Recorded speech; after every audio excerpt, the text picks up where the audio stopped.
Hello friends, ஒரு முறை ஒரு ஞானியிடம் 2 பேர் வந்தாங்களாங்க. அதில் ஒருத்தங்க ரொம்ப வருத்தத்தோட, ஐயா நான் ஒரு பெரிய பாவம் பண்ணிட்டேன், அந்த பாவத்துக்கு நினச்சி தினமும் வருந்துறேன், அந்த பாவத்துக்கு எனக்கு மன்னிப்பு உண்டா அப்படின்னு கேட்டாராங்க.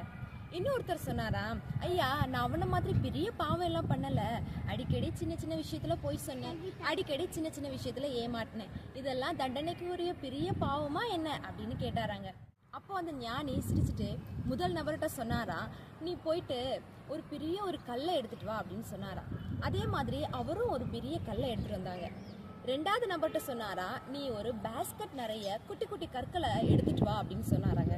அதே மாதிரி அவரும் குட்டி குட்டி கற்களை ஒரு பேஸ்கெட் நிறைய எடுத்துட்டு வந்தாங்க.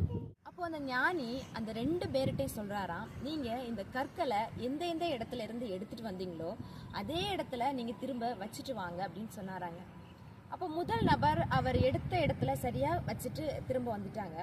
அந்த 2ஆம் நபர் கொஞ்சம் தயக்கத்தோட அந்த ஞானிகிட்ட கேட்குறாங்க, ஐயா நான் எப்படி இந்த சின்ன சின்ன கற்களை சரியான இடத்துல கொண்டு வைக்க முடியும் அப்படின்னு கேட்டாராங்க.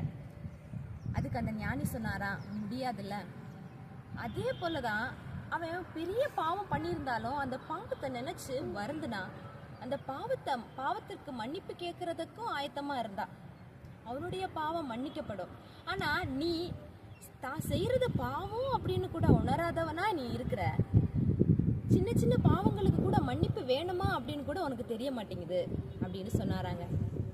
இதே மாதிரிதாங்க நாமும் சில நேரங்களில் நம்ம பெரிய பாவம் பண்ணாதான் அது பாவம் அப்படின்னு நம்ம நினைக்கிறோம். ஆனா நம்ம அன்னதின வாழ்க்கையில எவ்வளவு சின்ன சின்ன பாவங்கள் நம்ம செஞ்சுட்டு இருக்கிறோம்ல, அது கூட பாவம் தாங்க. சின்ன பாவமோ பெரிய பாவமோ ஆண்டவருடைய பார்வைக்கு அது பாவம் தான். வசனம் இவ்வாறாக சொல்லுகிறது. நீதிமொழிகள் 28ஆம் அதிகாரம் 13ஆம் வசனம், தன் பாவங்களை மறைக்கிறவன் வாழ்வடைய மாட்டான், அவைகளை அறிக்கை செய்து விட்டு விடுகிறவனோ இரக்கம் பெறுவான். பாருங்க, நாம பண்ற தவறுகள் சின்ன தவறோ பெரிய தவறோ அது பாவம் அப்படின்னு நாம் உணர்ந்த பிறகு நம்ம தாமதிக்காம ஆண்டவர்கிட்ட நம்ம மன்னிப்பு கேட்கணும். அப்போ அவர் நமக்கு பாவ மன்னிப்பையும் கொடுப்பார், பரலோக வீடையும் கொடுப்பார். God bless you. ஆமென்.